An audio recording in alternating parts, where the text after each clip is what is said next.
Hello, welcome to Do It Yourself channel. Today I will show you where to find the options and how to turn off a hide content option in Samsung Galaxy S22. Where to find this option? We have to go to Settings, then in Notifications we have lock screen notifications. When we go here, we have our hide content. Now it's enabled, as you can see. By default it's turned off, but if it's turned on and we don't want it to, we simply tap this option right here, and now our hide content function is turned off.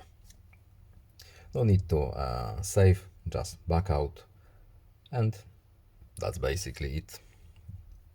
This function is turned off. So I hope this video was helpful to you. Please leave a like and subscribe. Have a nice day and see you in the next video. Goodbye.